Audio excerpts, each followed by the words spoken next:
into the next segment and the final segment on overcoming human misery. Have the three former segments made sense to you? Can you see the fact that we, with our own thinking mechanism, flawed, F-L-A-W-E-D, flawed human mechanism, cause ourselves to have misery because it has no recognition whatsoever that you are impervious to suffering. You are impervious to suffering when you enter into the human mind and handle the circumstance before you, be it your own way of looking at yourself or other people, or the circumstances of the world that we're in, that the minute you hand it to God, you feel a relief that you now are going to handle it the way God would handle it, and it turns out the best for you or for others that are involved along with you. And so that's what we're going into in this segment of overcoming human misery. That when you hand a problem over to God, what happens? What do you get? Well, in this statement, God calls it that what is going to overcome it is a recasting of the way that you're living, and that you're going to utilize the rule of love. The rule of love. What's the rule of love? Well, one thought comes to mind, and that's Jesus speaking of trying to teach his followers how to love. And at first he tells them, love another as yourself. Love another as yourself. Notice I'm splitting yourself into two words. It's not that you're going to love somebody as you love yourself. That's not what it is. It's love the other person as yourself. Well, that must have been a corker of a one for the folks to believe back then and to this day, because do you see yourself as one with another person?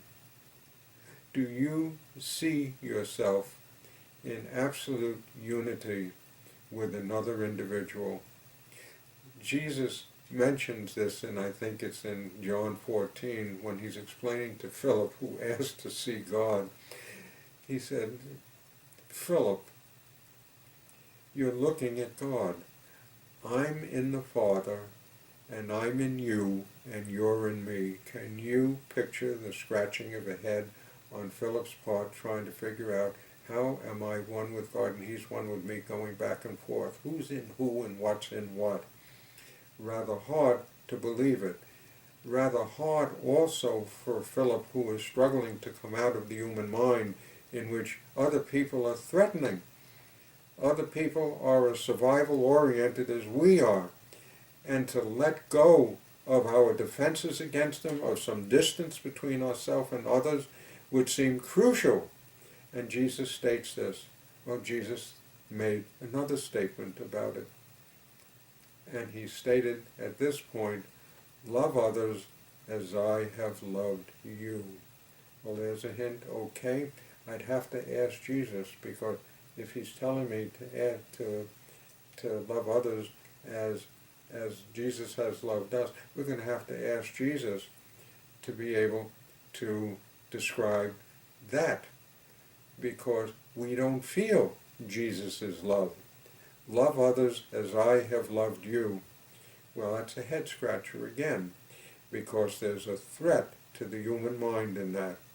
You remember Jesus stating as one of his rules that love your enemy? Oh my, love your enemy. Jesus, come, we need to talk about that. Love your enemy and pray for those who persecute you. What? Pray for those who are persecuting me? Please, I'd rather you do away with them. The human mind.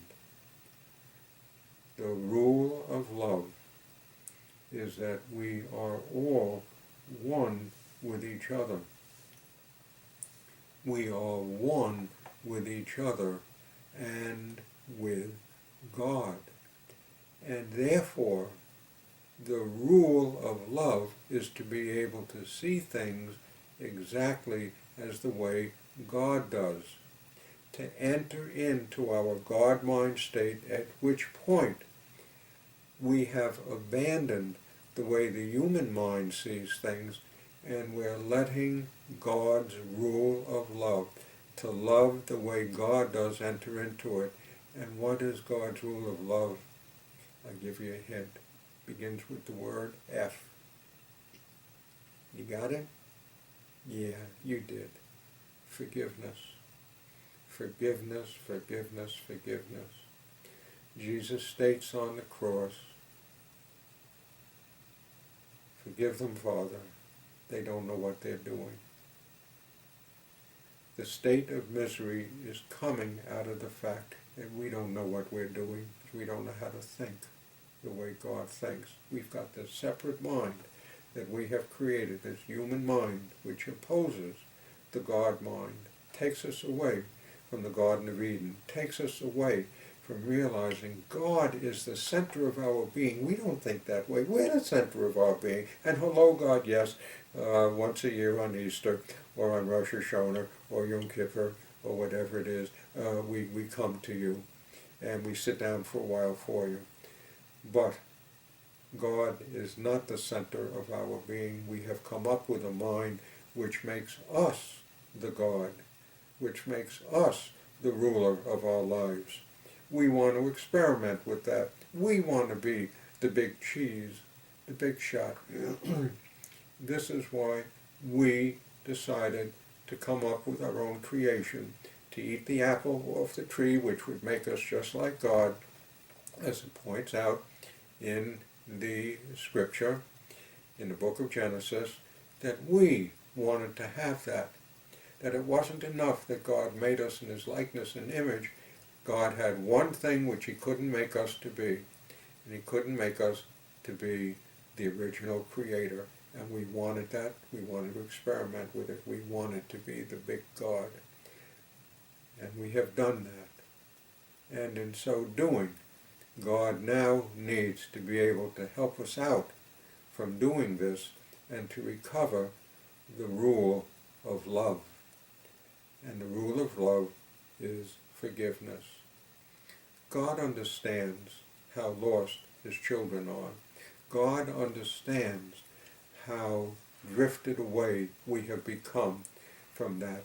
And the only way it gets recovered is to let God help you to forgive. Because God knows, that was the statement on the cross, forgive them, they don't know what they're doing.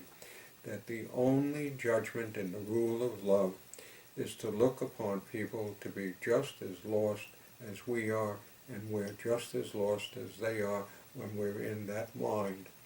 And lostness calls for understanding. I even shift away from the word forgiveness and substitute understanding. How can you not forgive somebody if they don't know what they're doing? Well, you should have known what you're doing. Well, how should you know what you're doing if you don't know how to should do it? There is no way. It makes no sense, and we can see that. And so God looks at each of us. God looks at me with the understanding, you don't know what you're doing, and I can help you. And I have felt that forgiveness from God towards me, because any number of times God has taken me out of this world, and when I stand in God's presence, devoid of my human mind, all I have is a feeling of love, of belonging, of safety, of comfort, of safety, of assurance that all is well. And so, under that circumstance, knowing I lose nothing by forgiving and gain everything, including the feeling of godliness in me and the ability to handle this in this life, the way God handles things, and to know it is the ultimate way of handling them. It brings peace into this very, very lost world. I'll take it. I have been shown that that's the truth. Is it helpful to you, loves, that we're talking about misery? And review these segments as many times as you would wish to try to solidify it.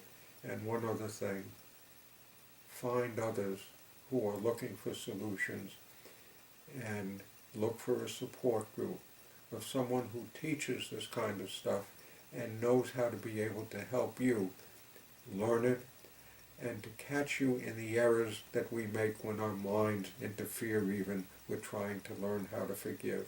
You got it? Take care. Thanks for looking.